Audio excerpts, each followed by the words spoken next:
नमस्कार दोस्तों, बहुत बहुत स्वागत है आप सबका एक बार फिर से हमारे YouTube चैनल जिसका नाम है एस्ट्रो नॉलेज में। दोस्तों, आज की इस वीडियो में हम एक 15 वर्ष युवक की कुंडली का विश्लेषण करने वाले हैं, जिनकी मदर ने मुझे उनकी बर्थ डिटेल शेयर की है और एस्ट्रोलॉजी के माध्यम से वो अपने बच्चे के जीवन से जुड़े हुए कुछ महत्वपूर्ण प्रश्नों के उत्तर जानना चाहती है और साथ ही साथ चाहती है कि मैं इनकी कुंडली का पूर्ण विश्लेषण करूं। तो निश्चित ही आज इस वीडियो में मैं इनके द्वारा पूछे गए प्रश्नों का उत्तर दूंगा और साथ ही साथ इनकी कुंडली का पूर्ण विश्लेषण भी करूंगा।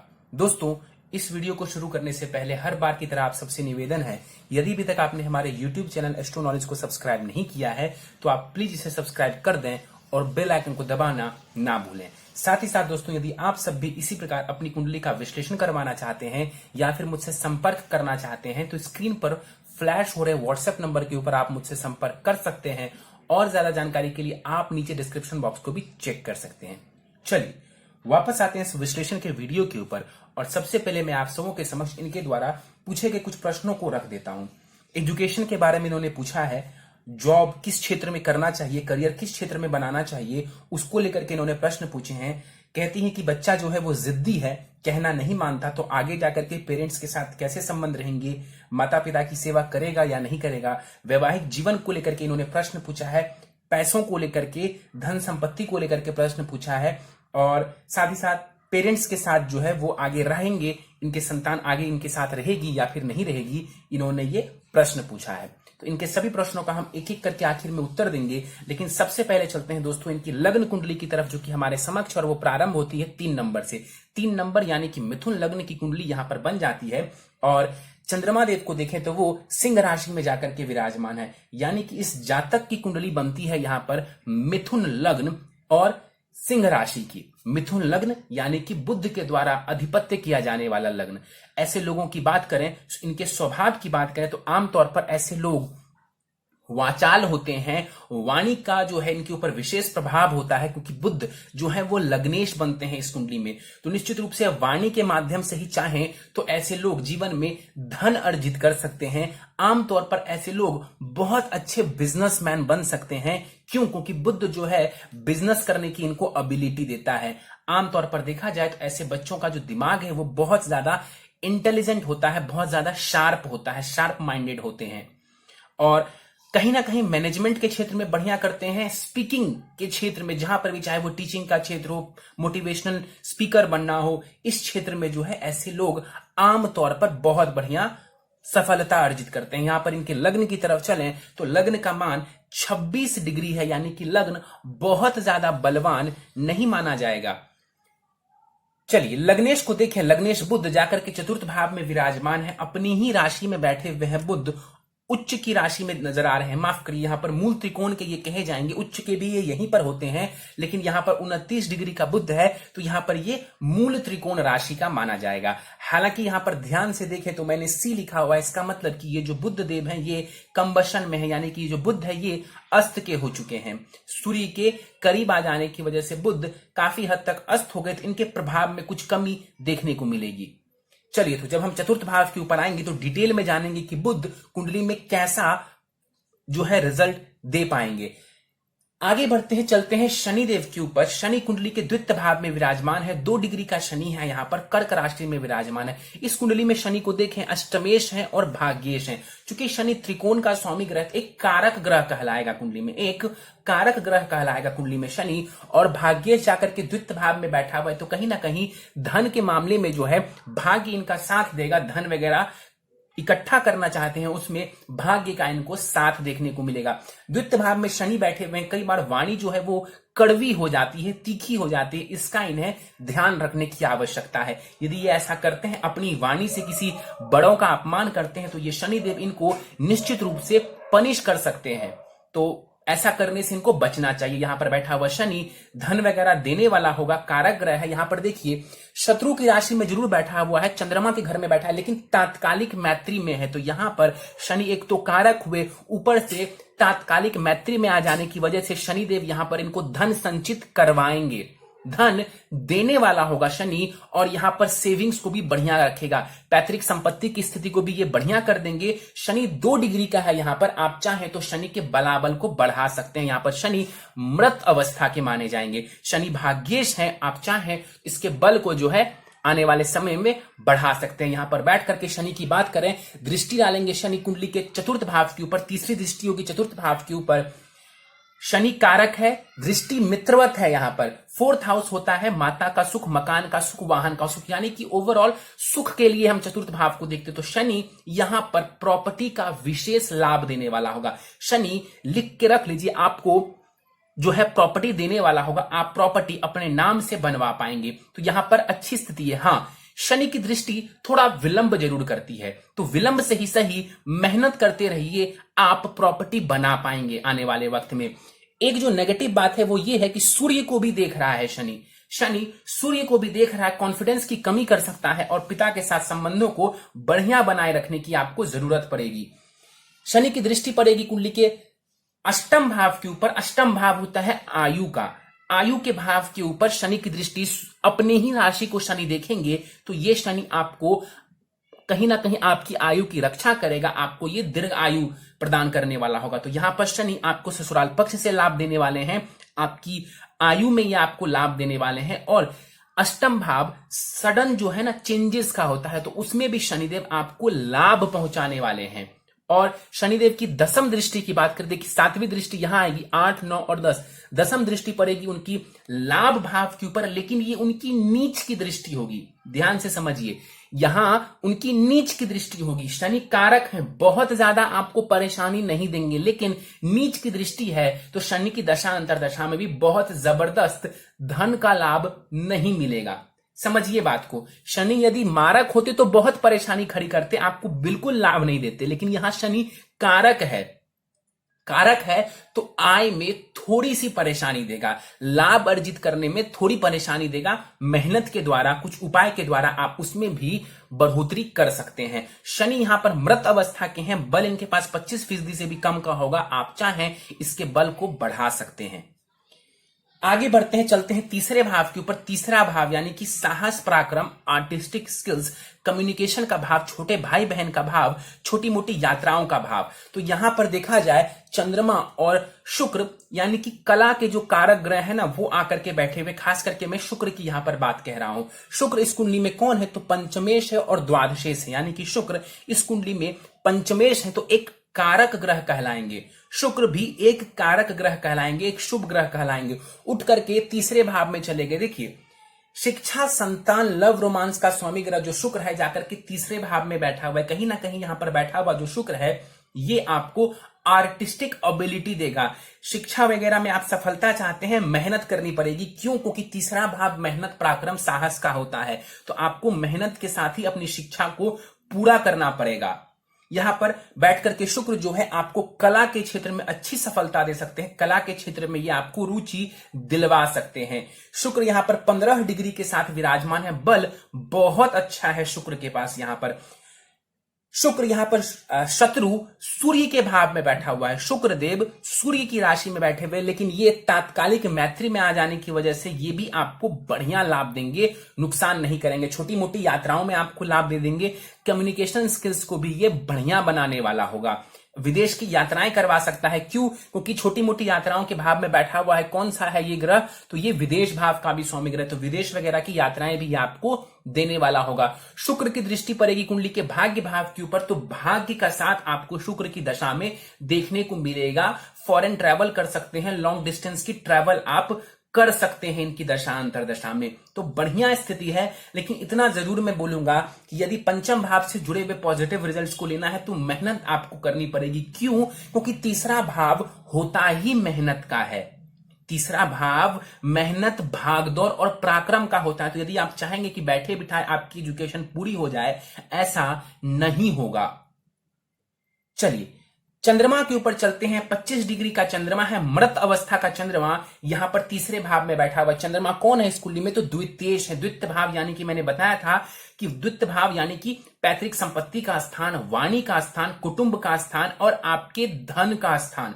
देखिए, यहां से जो आप धन कमाते हैं ना, उसको देखते हैं, इसलिए इसको लाभ और आय का स्थान कहते हैं। इसे हम धन का स्थान कहते हैं। ओवरऑल जो धन आप संचित करते हैं, चाहे वो पैतृक संपत्ति से हो या कहीं से आपको मिला हो, उस ओवरऑल धन के लिए हम द्वितीय भाव को देखते हैं। तो इस भाव के स्वामी ग्रह बनते हैं चंद्रमा, जाकर के तीसरे भाव में बैठे हुए, यानी कि मेहनत पराक्रम से ही आप धन संचित कर पाएंगे। मेहनत पराक्रम करना पड़ेगा आपको धन संचित करने के लिए, भाग दौड़ करनी पड़ेगी आपको। तो मेहनत को हमेशा ही जो है अपना मित्र बनाइए और मेहनत करेंगे तो जीवन में सफलता आपको जरूर देखने को मिलेगी। यहां पर चंद्रमा भी बैठ करके खूब सारी आपको छोटी मोटी यात्राएं करवाने वाले होंगे। यदि आपसे कोई छोटा भाई या बहन है उसके साथ संबंधों को ये बढ़िया बनाने वाला होगा।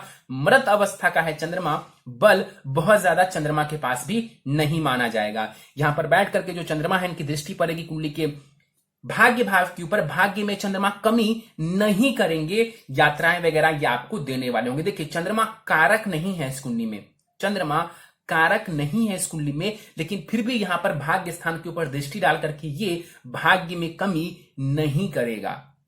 चलिए आगे बढ़ते हैं, चलते हैं कुंडली के चतुर्थ भाव के ऊपर। चतुर्थ भाव में जो कि सुख का स्थान होता है कुंडली में, यहां पर 4 ग्रह बैठे हुए नजर आ रहे हैं, सूर्य, मंगल, बुध और गुरु। तो कुछ योग यहां पर बनते नजर आ रहे हैं। यहां पर देखा जाए तो बुध के द्वारा भद्र महापुरुष योग बनता हुआ नजर आ रहा है। सूर्य और बुध की युति से यहां पर जो है बुधादित्य योग बनता हुआ नजर आ रहा है। सूर्य और मंगल की युति से पराक्रम योग बनता हुआ नजर आ रहा है। तो कहीं ना कहीं और एक और योग है जो कि गुरु और मंगल के द्वारा पारिजात योग भी यहां पर बनता हुआ नजर आ रहा है। तो कुछ योग बन रहे हैं, लेकिन ध्यान से देखिए तो मैंने मंगल के पास सी लिखा हुआ, यानी कि मंगल कंबशन में है, मंगल अस्त के हो गए। इसका मतलब मंगल के पास जो बलाबल है वो कम हो गया, मंगल के पास जो रिजल्ट देने की क्षमता है वो कम हो गई। तो वो जो योग मैंने बताया पारिजात योग, उसका या फिर पराक्रम योग का बहुत ज्यादा रिजल्ट आपको नहीं दे पाएंगे। और उसी प्रकार बुध भी यहां पर अस्त के हैं। हालांकि मैंने कई बार वीडियो में बताया है कि बुध अस्त होने के बावजूद रिजल्ट्स देता है, लेकिन यहां पर बुध 29 डिग्री का है और अस्त है। तो निश्चित रूप से आप चाहें इसके बल को बढ़ा करके जो है इसका लाभ आप ले सकते हैं। वैसे यहां पर बल मंगल और बुध का काफी हद तक कम हो जाएगा, मंगल का विशेष रूप से कम हो जाएगा। चलिए एक एक करके देखते हैं। सूर्य यहां पर 24 डिग्री के साथ बाल अवस्था में विराजमान है। सूर्य 24 डिग्री के साथ बाल अवस्था में विराजमान है। ये नीचारोही सूर्य है। नीचारोही का मतलब ये नीचता की तरफ बढ़ रहे हैं। 7 नंबर की राशि यानी कि तुला राशि में सूर्य देव नीच के माने जाते हैं, तो नीचता की तरफ ये सूर्य बढ़ रहा है। इस कुंडली में देखा जाए कि सूर्य कौन है, तो वो तृतीयेश है, यानी कि साहस पराक्रम भाव का स्वामी ग्रह है सूर्य, जाकर के चतुर्थ भाव में बैठा हुआ। चतुर्थ भाव में सूर्य जो है ये दिग्बल खो देते हैं, यानी कि स्थान बल, ये जो दिशा बल खो देते हैं अपना। तो यहां पर सूर्य का चतुर्थ भाव में बैठना बहुत बढ़िया नहीं माना जाएगा। यहां पर सूर्य के ऊपर मैंने बताया था कि शनि की दृष्टि पड़ रही है, तो पिता के साथ संबंधों को यह खराब कर सकता है। यहां पर बैठा हुआ सूर्य देखा जाए तो थोड़ी बहुत जो है घर में टेंशन की स्थिति खड़ी कर सकते हैं, टेंशन की स्थिति खड़ी कर सकते हैं। यहां पर बैठा हुआ सूर्य, आप मेहनत पराक्रम करें तो आप प्रॉपर्टी ले पाएंगे, मकान बनवा पाएंगे। कैसे? तो अपने मेहनत और पराक्रम की बदौलत। यहां पर से बैठा हुआ जो सूर्य है इसकी दृष्टि पड़ेगी 10वें भाव के ऊपर, सरकारी नौकरी की योग बना देगा। मैंने बताया कि यहां पर सूर्य दिशा बल खो रहे हैं, लेकिन चतुर्थ भाव में बैठे हुए सूर्य की एक पॉजिटिविटी जरूर होती है, दृष्टि 10वें भाव के ऊपर डालते हैं तो पिता से लाभ करवाते हैं, आपको पिता से ये लाभ करवाएगा और कहीं ना कहीं सरकारी नौकरी के योग ये बना देगा। बाल अवस्था का है सूर्य, बल इसके पास 25% के आसपास का माना जाएगा। शनि की दृष्टि जो सूर्य के ऊपर पड़ रही है वो वीक पॉइंट बनता है। तो पिता के साथ संबंधों को बढ़िया बना करके रखें, तालमेल को बढ़िया बना करके रखें, क्योंकि आपको भी पता होगा कि शनि और सूर्य पिता पुत्र जरूर हैं, लेकिन इनकी भी आपस में नहीं बनती। तो यहां पर कई बार आपस में रिश्तों में जो है खटास की स्थिति देखी जाती है। चलिए आगे बढ़ते हैं, चलते हैं मंगल के ऊपर। यहां पर देखा जाए मंगल 16 डिग्री के साथ विराजमान है और इस कुंडली में मंगल कौन है, तो षष्ठेश है मंगल और लाभेश है। यानी कि इस कुंडली में जो मंगल देव है वो मारक ग्रह है। मंगल मारक ग्रह है। इस कुंडली में चतुर्थ भाव में बैठ गए मंगल देव। 16 डिग्री का यहां पर मंगल बैठा हुआ है, लेकिन अस्त का है। इसका मतलब है कि मंगल बहुत ज्यादा प्रभाव जो है इस कुंडली में नहीं देने वाले हैं। मंगल बहुत ज्यादा प्रभाव इस कुंडली में नहीं देने वाले हैं। मंगल रोग ऋण शत्रु भाव का स्वामी ग्रह है, जाकर के चतुर्थ भाव में यहां पर माता के भाव में बैठा हुआ है। तो माता के साथ संबंध और विशेषकर उनके स्वास्थ्य का आपको ध्यान रखने की आवश्यकता है। माता के स्वास्थ्य का ध्यान रखने की आपको निश्चित रूप से आवश्यकता है। लाभेश उठ करके जो है चतुर्थ भाव में बैठा हुआ है, तो माता से आप लाभ वगैरह तो ले सकते हैं, लेकिन माता के स्वास्थ्य का आपको ध्यान रखना है। अस्त का है मंगल, तो यहां पर मंगल जो है कहीं ना कहीं दृष्टि का बल खो देंगे, मंगल के पास दृष्टि का बल नहीं होगा, और उसी वजह से यहां पर मैं आपको मांगलिक कंसीडर नहीं करूंगा। क्यों? क्योंकि एक तो गुरु बैठा हुआ है उसी भाव में, और सबसे इंपॉर्टेंट मंगल देव यहां पर अस्त के हो गए, तो उनके पास दृष्टि का बल बिल्कुल भी नहीं माना जाएगा। बुध के ऊपर चलते हैं। बुध यहां पर 29 डिग्री का है। यहां पर बुध जो है ये बाल अवस्था के साथ विराजमान है, मूल त्रिकोण राशि में है, भद्र महापुरुष योग बना रहे हैं, लेकिन अस्त के हो गए, इनके पास भी बलाबल कम हो जाएगा। बुध देखें लग्नेश भी है और सुखेश भी है। इस कुंडली में एक कारक ग्रह है, बुध खुद लग्नेश है। बुध यानी कि बुद्धि, बुध यानी कि इंटेलिजेंस, इंटेलेक्ट पावर, डिसीजन लेने की क्षमता बुध देता है। तो बुध का यहां पर बाल अवस्था में होना, 29 डिग्री का होना और अस्त का होना वीक पॉइंट बनता है। इस बुध को निश्चित रूप से चाहिए आपको कि आप इस बुध को बलवान करें। इस बुध को बल देंगे तो डिसीजन मेकिंग क्षमता बेहतरीन हो जाएगी आपकी, और कहीं ना कहीं ये जो है आपके व्यक्तित्व में बढ़िया निखार लाएगा, सुखों में बढ़ोतरी करेगा, प्रॉपर्टी वगैरह से लाभ देगा, माता के साथ संबंधों को बढ़िया करेगा, बिजनेस करने की एबिलिटी देगा, और स्ट्रॉन्ग डिसीजन आप लाइफ में ले पाएंगे। तो बुध को भी यहां पर बेहतर करने की आवश्यकता है। यहां पर बुध बैठ करके जो है आपको बहुत लाभ पहुंचा रहे हैं। यदि ये अस्त के नहीं होते तो यहां पर बैठा हुआ जो बुध है आपको बहुत ज्यादा लाभ करवाने वाला था, प्रॉपर्टी से, माता से, आपको ये जबरदस्त जो है ना इंटेलिजेंट बनाने वाला था, लेकिन अस्त के हो गए तो थोड़ा बल इनका कम हो जाएगा। दृष्टि यहां पर बुध के पास भी नहीं मानी जाएगी। गुरु के ऊपर चलते हैं। गुरु यहां पर 9 डिग्री के साथ विराजमान है। यहां पर गुरु जो है ये वृद्ध अवस्था के माने जाएंगे। इस कुंडली में गुरु सप्तमेश है और कर्मेश है। सप्तम भाव यानी कि पार्टनरशिप और पत्नी का भाव आपकी कुंडली के अनुसार, और दसम भाव यानी कि करियर प्रोफेशन के भाव के स्वामी ग्रह बनते हैं। कौन? तो गुरु। अब गुरु जाकर के कुंडली के चतुर्थ भाव में बैठ गए तो यहां पर गुरु को एक दोष लग जाता है। इस दोष को कहते हैं केंद्राधिपति दोष, क्योंकि 2 केंद्र स्थान के स्वामी ग्रह हैं गुरु, और जाकर के केंद्र में बैठ गए तो इन्हें केंद्राधिपति दोष लग जाएगा कुंडली में। तो यहां पर गुरु केंद्राधिपति दोष में है, तो ये आपको बहुत ज्यादा लाभ नहीं दे पाएंगे। एक बात मैं आपको बता दूं, देखिए केंद्राधिपति दोष जो है कोई बहुत बड़ा दोष नहीं है, कोई बहुत बड़ा दोष नहीं है कि इसका कोई निवारण कराया जाए या इसके लिए कोई अलग से विधि या पूजा कराई जाए, नहीं। केंद्र अधिपति दोष से क्या होता है, कहीं ना कहीं ये थोड़ा सा ऑब्स्टेकल खड़ा करता है आपके लिए। गुरु थोड़ा बहुत ऑब्स्टेकल खड़ा करेगा आपके लिए, लेकिन ये अपने आप में कोई बहुत मेजर दोष नहीं है। इसको आप साधारण रूप से देखें तो अपनी मेहनत के द्वारा, अपनी सूझबूझ के द्वारा निजात पा सकते हैं और सफलता हासिल कर सकते हैं। यहां पर बैठा हुआ जो गुरु है, आप मेहनत वगैरह करें, आपके सुखों में ये बढ़ोतरी करेगा, आपको प्रॉपर्टी का सुख, मकान का सुख, ये सब देने वाला होगा। मैंने क्या बोला, केंद्राधिपति दोष है, थोड़ी मेहनत को बढ़ा दीजिए, थोड़े पराक्रम को बढ़ा दीजिए, और वैसे भी आपकी कुंडली कह भी रही है कि मेहनत पराक्रम करना आपके लिए जरूरी है। तो मेहनत पराक्रम करेंगे तो गुरु आपको सब कुछ देने वाले होंगे। बैठ करके यहाँ पर गुरु आपको अच्छी गाड़ियां देंगे, मकान वगैरह का सुख देंगे। गुरु की दृष्टि पड़ेगी कुंडली के अष्टम भाव के ऊपर, नीच की दृष्टि है। इनकी दशा अंतरदशा में आपको अपने स्वास्थ्य का ध्यान रखना चाहिए। गुरु की दृष्टि पड़ेगी दसम भाव के ऊपर, करियर प्रोफेशन में आपको स्टेबिलिटी देगा, करियर प्रोफेशन में एक्सपेंशन करेगा, यानी उसको बढ़ोतरी कराएगा। अपनी दशा अंतरदशा में मान लीजिए कि आप कोई नौकरी कर रहे हैं, मान के चलिए कि आप नौकरी में हैं या बिजनेस में हैं, गुरु की दशा चली, आप मेहनती हैं, तो गुरु आपको पदोन्नति देगा यदि आप नौकरी में हैं, और यदि आप बिजनेस में हैं तो आपको एक्सपेंशन करवाएगा, मतलब कि बिजनेस को बड़ा करने का काम करेगा, विस्तार कर सकते हैं आप उस दौरान। तो गुरु कहीं ना कहीं करियर प्रोफेशन में आपको अच्छा लाभ देने वाला है। पिता से भी लाभ में ये वृद्धि करेगा, पिता से लाभ में ये वृद्धि करेगा। पिता को लाभ हो या ना हो, आपको पिता से तो ये लाभ करवा देगा। गुरु की दृष्टि पड़ेगी विदेश और खर्च भाव के ऊपर, तो इसका ध्यान रखना है आपको कि फिजूल का खर्च आप ना करें और अपने धन को सही जगह पर खर्च करें। चलिए आगे बढ़ते हैं, केतु के ऊपर चलते हैं। यहां पर देखा जाए केतु 8 डिग्री के साथ शिक्षा भाव में बैठे हुए हैं। शिक्षा भाव में केतु बैठे हुए हैं, दिमाग तो ये तेज कर देंगे, राहु की दृष्टि भी पड़ रही है। केतु यहां पर बैठा है शुक्र की राशि में, केतु शुक्र की राशि में बैठा हुआ है। शुक्र तीसरे भाव में जाकर के बैठे हुए हैं। तो यहां पर केतु जो है वो सर्वश्रेष्ठ परिणाम नहीं दे पाएंगे। केतु सर्वश्रेष्ठ परिणाम नहीं दे पाएंगे। यहां पर बैठ करके शिक्षा में थोड़ी बाधा खड़ी करेंगे, ये शिक्षा संबंधित थोड़ी बाधा खड़ी करेंगे, ये लव रोमांस में हो सकता है थोड़ी परेशानी खड़ी करें, एक ब्रेकअप हो सकता है आपका। केतु की दृष्टि पड़ेगी हायर एजुकेशन भाव और भाग्य भाव के ऊपर, तो भाग्य में कमी नहीं करेगा क्योंकि ये इनकी जो है मित्र वाली दृष्टि है। इस कुंडली में केतु कारक भी होते हैं, लेकिन कहीं ना कहीं हायर एजुकेशन वगैरह में ये आपको वैसा सपोर्ट नहीं कर पाएगा। यदि शुक्र की स्थिति बहुत अच्छी होती, मान लीजिए वो केंद्र में बैठे होते या साथ में बैठ जाते, तब स्थिति बहुत बढ़िया हो जाती।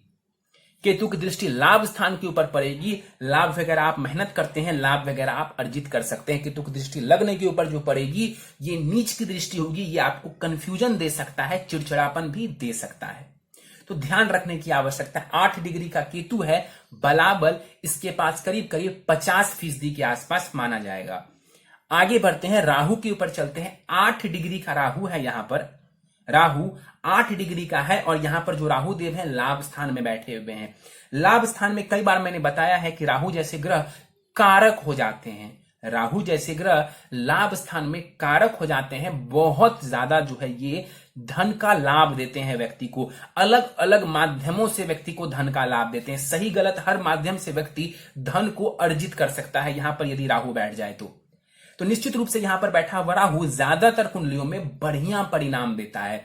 मंगल की राशि में राहु बैठे हैं, मंगल केंद्र में तो हैं लेकिन अस्त के हैं, तो बहुत सर्वश्रेष्ठ परिणाम राहु नहीं देगा। वैसे भी यहां पर शत्रु की राशि में बैठ गए, लेकिन फिर भी भाव में 11वें भाव में बैठा हुआ राहु कुछ ना कुछ तो लाभ देगा। तो मैं इस राहु को खराब नहीं बोलूंगा। यहां पर जो बैठा हुआ राहु है जीवन में आपको विशेष रूप से धन का लाभ करवाने वाला होगा।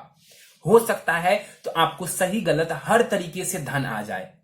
ध्यान से समझिएगा, मान लीजिए बिजनेस ही आप कर रहे हैं तो किसी भी और तरीके से भी हो सकता है, 2-3 अलग अलग माध्यमों से भी यहां पर बैठा हुआ राहु आपको धन दे। गुप्त धन भी राहु देता है, तो ये इसकी स्थिति यहां पर बनती हुई नजर आ रही है। यहां पर राहु देव बैठे हुए हैं, मंगल की स्थिति बहुत बढ़िया नजर नहीं आ रही, इसीलिए आपको मैं बोल देता हूं कि जो आपके नेटवर्क सर्कल है उसके साथ आपको थोड़ी सावधानी बरतनी चाहिए और बहुत ज्यादा विश्वास आपको नहीं करना चाहिए।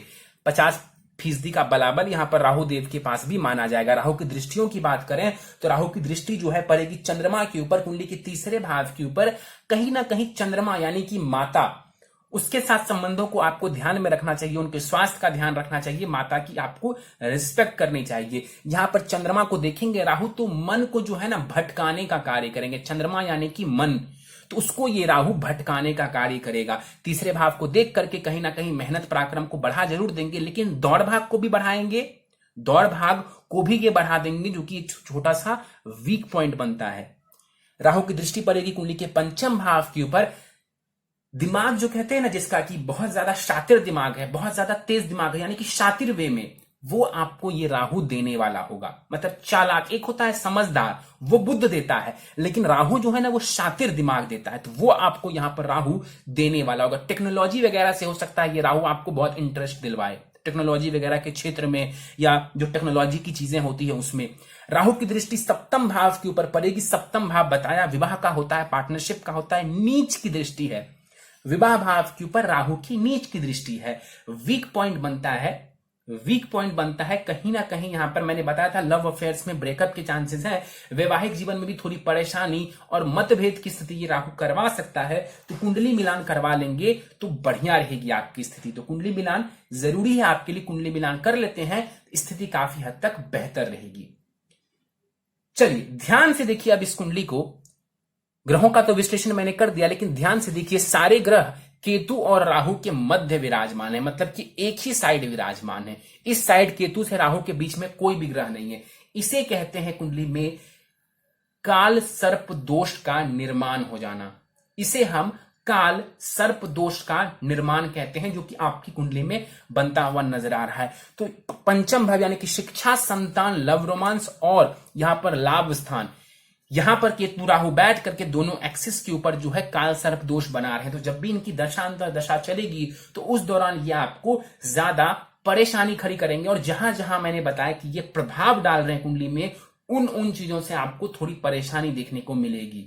तो तो डरने की जरूरत नहीं होती है काल सर्प दोष से। ऐसा बिल्कुल नहीं कि कुंडली में काल सर्प दोष बन रहा है तो आप कुछ नहीं कर सकते। ऐसा यदि किसी ने आपको कहा है या यदि आपको ऐसा लगता है तो अपने दिमाग से यह बात को निकाल दीजिए। जैसे बाकी के दोष होते हैं कुंडली में, वैसे ही ये दोष है। राहु या केतु की दशा चलती है, उसी दौरान आपको इससे जुड़ा हुआ जो है थोड़ा बहुत नुकसान देखने को मिलेगा। उसके अलावा डरने जैसा कुछ भी नहीं है।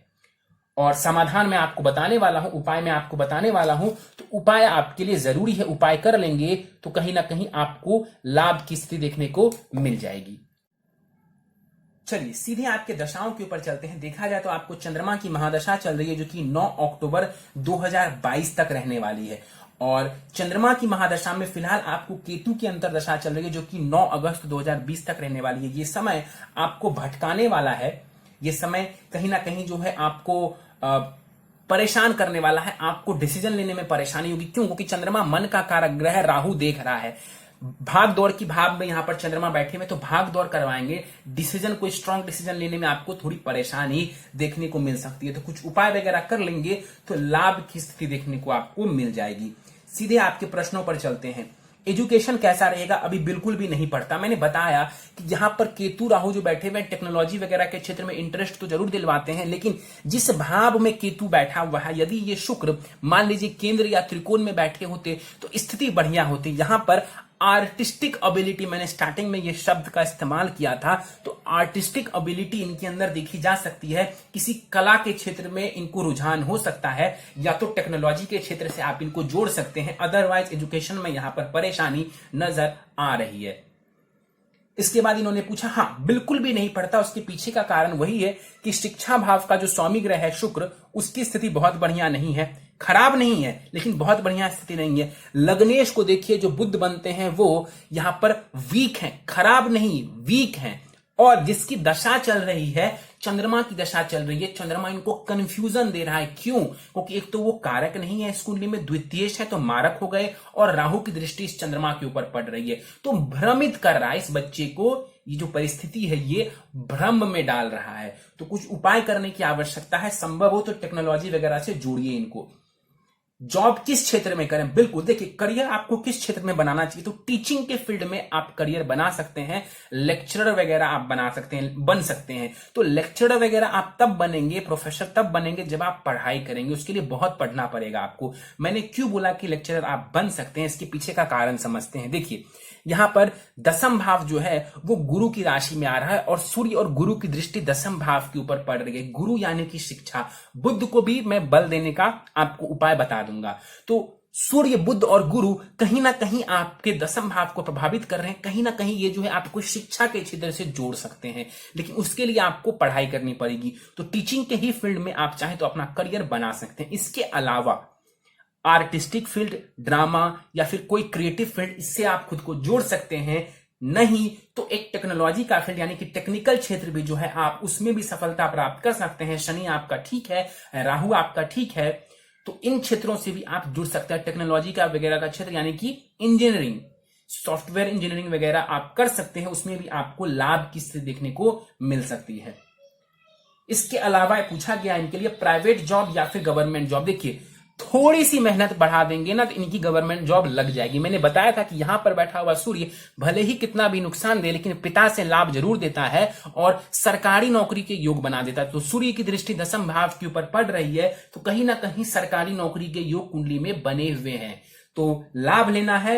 उपाय मैं बताने वाला हूं, ज्यादा नहीं, 4 से 5 उपाय देने वाला हूं आपको। इसी में जो है आपकी पूरी कुंडली आपके फेवर में रिजल्ट्स देने लगेगी। बिजनेस के योग कैसे हैं? बिजनेस के योग बढ़िया है कुंडली में। स्टार्टिंग में ही बताया था कि इस लग्न वाले जो लोग हैं बिजनेस में जो है, बिजनेस की प्रतिभा इनके अंदर जो है नेचुरली देखी गई है। बुद्ध को थोड़ा स्ट्रांग कर लीजिए, उसके भी उपाय देने वाला हूं। बुद्ध को स्ट्रांग कर लेंगे तो कहीं ना कहीं बिजनेस की एबिलिटी तो ऑलरेडी इस बच्चे के अंदर भरी पड़ी है। बिजनेस अब करें तो किस क्षेत्र में करें? सबसे बड़ा सवाल यही होता है कि बिजनेस करें तो किस क्षेत्र से बिजनेस करें। तो 2 ग्रह मैं बता रहा हूं, एक है बुध, दूसरा है शनि। बुध या शनि से जुड़े हुए क्षेत्र में यदि ये पैसा लगाते हैं तो लाभ की स्थिति देखने को इनको मिल जाएगी। कौन कौन सा क्षेत्र है वो? तो paper printing, books, publishing, stationery, ये बुध के अंतर्गत आते हैं। इन क्षेत्रों से जुड़ करके ये लाभ अर्जित कर सकते हैं। मतलब कि शिक्षा से जुड़े हुए जो सामान हैं वो बुध के अंतर्गत आ रहे हैं, उससे जुड़े हुए सामानों के ऊपर आप पैसा लगा सकते हैं, उससे जुड़ा हुआ आप बिजनेस कर सकते हैं, आपको लाभ मिल जाएगा। कंसल्टेंसी वगैरह का काम भी आपके लिए बढ़िया है, खराब नहीं है। शनि से जुड़े हुए कारोबार की बात करें तो building material, construction related work जो होता है, coal mining, petrol, iron, factory, leather से जुड़ा हुआ कारोबार, लेबर से जुड़ा हुआ कारोबार, ये सब के सब शनि के अंतर्गत आते हैं। इससे जुड़ करके भी आप धन लाभ अर्जित कर सकते हैं, इससे जुड़ करके आप बिजनेस कर सकते हैं। चलिए, इसके बाद इन्होंने पूछा है, जिद्दी है ये बच्चा, कहना नहीं मानता है, आगे क्या पेरेंट्स की सेवा करेगा या फिर नहीं। देखिए, ये जो आपने बोला है ना, आगे क्या पेरेंट्स की सेवा करेगा, देखिए ये जो सवाल है ना हर माता पिता के जहन में होता है, लेकिन आज के जमाने में, कुंडली को आप 1 मिनट के लिए साइड में रख लीजिए, आज के जमाने में ज्यादातर ये देखा गया है कि हर व्यक्ति कहीं ना कहीं सेल्फिश होता है। हर व्यक्ति सेल्फिश होता है, चाहे वो आप हो, मैं हूं या आपकी संतान हो। तो सबसे बड़ी बात है कि आपको बहुत ज्यादा एक्सपेक्टेशन रखने की जरूरत नहीं है। कुंडली भूल जाइए, कुंडली के ऊपर हम बात करेंगे, आऊंगा मैं कुंडली के ऊपर। सबसे पहले तो मैं आपको बताना चाहूंगा एज अ पेरेंट कि अपने बच्चे से ये उम्मीद रखना कि बुढ़ापे में जो है यही आपका सहारा बनेगा, ऐसी उम्मीद आपको नहीं करनी चाहिए, किसी को भी नहीं करनी चाहिए। क्योंकि मेरे पास ऐसे केसेस आते हैं जिसमें माता पिता जो उम्मीद लगा करके बैठते हैं और उन्हें बाद में पछतावा होता है। तो पहली बात तो आप ये दिमाग से निकाल दीजिए। ठीक, अब आते हैं इनके आपके प्रश्नों के ऊपर। जिद्दी है, कहना नहीं मानता है, जिद्दी है। देखिए, लग्नेश उच्च का तो जरूर है, लेकिन यहां पर अस्त के हैं तो ये खुद भी कंफ्यूज्ड है। केतु की नीच की दृष्टि पड़ रही है लग्न के ऊपर, केतु की नीच की दृष्टि पड़ रही है लग्न के ऊपर, तो कहीं ना कहीं जो है इनको भ्रम की स्थिति ये दे रहा है और इस वजह से जो है ये ऐसा कुछ कर रहे हैं। इसके अलावा जो है आपने बताया कि कहना नहीं मानता, बिल्कुल। देखिए, आप है माता, मान लीजिए आप मां हैं, उसके ऊपर जो है राहु की दृष्टि पड़ रही है, तो ये बच्चा अपने ही मन से कार्य करेगा। वैसे तो आज के टाइम पे 80 to 90% जो बच्चे हैं वो अपने अनुसार ही काम करते हैं, किसी की नहीं सुनते। शनि की दृष्टि सूर्य के ऊपर, मैंने बताया कि पिता के साथ भी संबंधों को वो कमजोर करने का कार्य करता है। तो ये बच्चा जो भी करेगा अपने मन मर्जी से ही करेगा, फोर्सफुली आप नहीं करवा सकते हैं।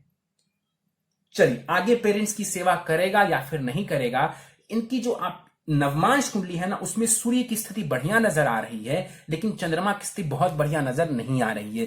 तो कुल मिलाकर के मैं यही सलाह देना चाहूंगा कि बहुत ज्यादा उम्मीद आपको नहीं रखनी चाहिए। ये बच्चा अपने पिता वगैरह से लाभ उठा लेगा, ये तो मैं दावे के साथ कह सकता हूं, लेकिन बदले में ये कितनी सेवा करता है इसके चांसेस वैसे भी मैंने बताया कि आजकल कम है दुनिया में ऐसे लोग जो कि माता पिता की सेवा करते हैं। तो बहुत ज्यादा आपको एक्सपेक्टेशन रखने की आवश्यकता नहीं है। विवाह कब होगा, वैवाहिक जीवन कैसा रहेगा, विवाह की उम्र की बात करें तो मुझे ऐसा लगता है कि यहां पर जो विवाह है वो 25 वर्ष के आसपास भी हो सकता है। गुरु जो है विवाह शीघ्र करवाते हैं, लेकिन राहु की दृष्टि पड़ रही है तो वो थोड़ा विलंब जरूर करेगा, तो 25 वर्ष के आसपास भी ये विवाह कर सकता है। हालांकि उससे पहले का भी समय बन जाता है, लेकिन फिर भी मुझे ऐसा लगता है कि 25 से 27 के आसपास जो है ये बच्चा विवाह कर सकता है, और कर भी लेना चाहिए। 25 से 27 28 के आसपास विवाह कर लेते हैं, कोई दिक्कत यहां पर नहीं है। लव मैरिज या अरेंज मैरिज, राहु की दृष्टि पड़ रही है सप्तम भाव के ऊपर, इसलिए मुझे कहना पड़ेगा कि लव मैरिज के योग बनते हुए नजर आ रहे हैं। लव मैरिज के योग बनते हुए नजर आ रहे हैं, इसलिए मैं कह रहा हूं। क्यों? क्योंकि राहु की दृष्टि सप्तम भाव के ऊपर पड़ रही है। अगर नहीं पड़ रही होती तो अरेंज के चांसेस ज्यादा थे। वैवाहिक जीवन कैसा रहेगा, मतभेद तो जरूर होगा, क्योंकि राहु की दृष्टि पड़ रही है, गुरु केंद्राधिपति दोष बना रहा है। कुंडली मिलान कर लेंगे तो विवाह नहीं टूटेगा, पत्नी बढ़िया मिलेगी। फाइनेंस कैसा रहेगा, धन जोड़ पाएगा ये बच्चा। मैंने स्टार्टिंग में शनि को देख करके बताया था कि धन जोड़ पाएगा, सेविंग्स कर पाएगा, पैतृक संपत्ति का भी लाभ ले पाएगा ये बच्चा, और यदि मेहनत करता है तो खूब सारा धन लाभ करेगा। ये बात मैं ऐसे ही नहीं कह रहा हूं कॉमन वे में, मैंने बताया था कि जो धन भाव का स्वामी ग्रह है वो मेहनत भाव में बैठा हुआ है। तो कहीं ना कहीं मेहनत करिए, मेहनत करेंगे तो निश्चित रूप से जीवन में धन की स्थिति अच्छी आपको देखने को मिलेगी। तो धन को लेकर के बहुत ज्यादा परेशान होने की यहां पर आवश्यकता नहीं नजर आती है। फिर से इन्होंने पूछा है किस क्षेत्र में पढ़ाई कराई जाए। देखिए, मैंने आपको बताया कि या तो इनको आर्टिस्टिक फील्ड से जोड़ दीजिए यदि आपकी इच्छा हो और बच्चे की इच्छा हो तो, नहीं तो टेक्निकल फील्ड से इनको जोड़ने का कार्य करिए। उसके अलावा यहां पर चांसेस बहुत ज्यादा ब्राइट कहीं और नजर नहीं आते। जहां तक लेक्चरर और प्रोफेसर बनने की बात है, उसके लिए बहुत पढ़ना पड़ता है। करियर के भाव का स्वामी ग्रह तो उसमें सपोर्ट करेगा, लेकिन जब आप पढ़ाई करेंगे तब तो आप लेक्चरर या प्रोफेसर बनेंगे, उसके लिए आपको पढ़ना पड़ेगा। तो यदि आप पढ़ने के लिए तैयार है तब तो आपको लेक्चरर प्रोफेसर का योग बन रहा है कुंडली में, नहीं तो आप आसानी से टेक्निकल फील्ड से जुड़िए, नहीं तो आप क्रिएटिव फील्ड खुद को जोड़ सकते हैं। इसके अलावा बिजनेस का क्षेत्र मैंने बताया वो आपके लिए बढ़िया है। इनका जो बुध है वो इसी राशि में यानी कि अपनी मूल त्रिकोण राशि में ही नवमांश कुंडली में बैठा हुआ है, यानी कि बिजनेस ये बच्चा अच्छे तरीके से कर सकता है। और पार्टनरशिप में ये बच्चा बिजनेस नहीं करना चाहिए, मतलब इन्हें पार्टनरशिप में बिजनेस नहीं करना चाहिए, लेकिन अपने दम पर ये बच्चा बिजनेस कर सकता है। बस बुद्ध को थोड़ा और बेहतर कर ले तो स्थिति और ज्यादा बेहतर नजर आने लगेगी। और आखिरी पूछा है इन्होंने, पेरेंट्स के साथ ये बच्चा रहेगा या फिर अलग रहेगा। देखिए, पेरेंट्स के साथ रहेगा या अलग रहेगा, देखिए ये द्वितीय भाव जो है ना, द्वितीय भाव होता है फैमिली लाइफ, ओवरऑल जो फैमिली कुटुंब जो फैमिली रिलेशन देखते हैं वहां पर शनि बैठा हुआ है। तो हो सकता है भले ही ये आज ना माने आपकी बात, लेकिन आने वाले समय में हो सकता है ये आपकी बातों को मानने लगे, मतलब कि एक्सपीरियंस के साथ, विथ एक्सपीरियंस ये आपकी बात मानने लगे।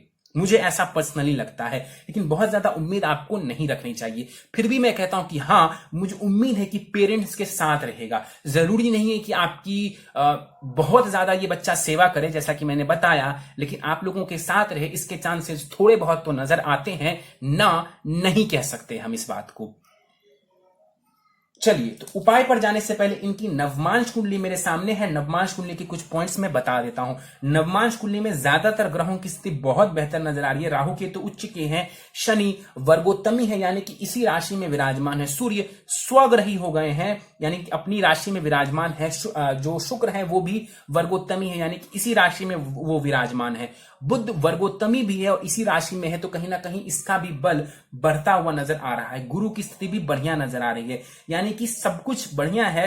लेकिन चंद्रमा जो है वो नीच की राशि में जाकर के बैठा हुआ, चंद्रमा यानी कि मन, माता को भी एक मिनट के लिए आप साइड रख दीजिए, चंद्रमा यानी कि मन। और कहते हैं कि मन चंगा तो कठौती में गंगा, यानी कि मन का सही रहना जरूरी है। यदि मन ही सही नहीं रहेगा तो व्यक्ति सही डिसीजन नहीं ले पाएगा, व्यक्ति सही से काम नहीं कर पाएगा। तो चंद्रमा को बेहतर करना यहां पर मुझे नजर आ रहा है, चंद्रमा को बेहतर करने की आवश्यकता मुझे नजर आ रही है। बाकी ज्यादातर ग्रहों की स्थिति बढ़िया है, इसका मतलब है कि विथ एक्सपीरियंस कहीं ना कहीं ये बच्चा काफी कुछ चीजों को सीखेगा और कहीं ना कहीं अपनी लाइफ को ये बेहतर बनाएगा। लेकिन चंद्रमा का बेहतर होना जरूरी है, उसको हम नजरअंदाज नहीं कर सकते हैं। चलिए, तो कुछ उपाय मैं दे रहा हूं इनको, ये उपाय करने जरूरी हैं। प्रथम उपाय है इनको पन्ना रत्न, करीब 7 रत्ती का पन्ना इनको चांदी की अंगूठी में जड़वा करके, सोने में भी जड़वा सकते हैं नहीं तो चांदी में भी चल जाएगा, सोने अथवा चांदी की अंगूठी में जड़वा करके शुक्ल पक्ष के बुधवार की प्रातः काल को दाहिने हाथ की सबसे छोटी उंगली में धारण करना है। हर सोमवार संभव हो तो शिवलिंग के ऊपर जल दूध से अभिषेक करेंगे। नित्य ओम सोम सोमाय नमः इस मंत्र का कम से कम 108 बार जाप करेंगे। नित्य दुर्गा चालीसा का पाठ करेंगे। नित्य भगवान सूर्य को अर्घ देंगे, वहीं पर खड़े होकर के 21 बार गायत्री मंत्र का जाप करेंगे। और आखिरी उपाय है काल सर्प दोष निवारण पूजा आपको अपने बच्चे के लिए करवा लेनी चाहिए, ताकि इसका जो दुष्प्रभाव है इसके ऊपर कभी भी देखने को ना मिले। चलिए, तो दोस्तों ये था इस 15 वर्ष युवक की कुंडली का विश्लेषण। मुझे उम्मीद है कि आपको हमारा यह कुंडली विश्लेषण का वीडियो पसंद आया होगा। यदि वीडियो पसंद आया तो आप इसे लाइक करें, शेयर करें। अभी तक आपने हमारा YouTube channel astro knowledge subscribe नहीं किया है तो आप प्लीज इसे सब्सक्राइब कर दें और बेल आइकन को दबाना ना भूलें। साथ ही साथ दोस्तों, यदि आप सब भी इसी प्रकार अपनी कुंडली का विश्लेषण करवाना चाहते हैं या फिर मुझसे संपर्क करना चाहते हैं तो स्क्रीन पर फ्लैश हो रहे व्हाट्सएप नंबर के ऊपर आप मुझसे संपर्क कर सकते हैं। और ज्यादा जानकारी के लिए आप नीचे डिस्क्रिप्शन बॉक्स को भी चेक कर सकते हैं। इस वीडियो में फिलहाल इतना ही दोस्तों, आप सबका बहुत बहुत धन्यवाद।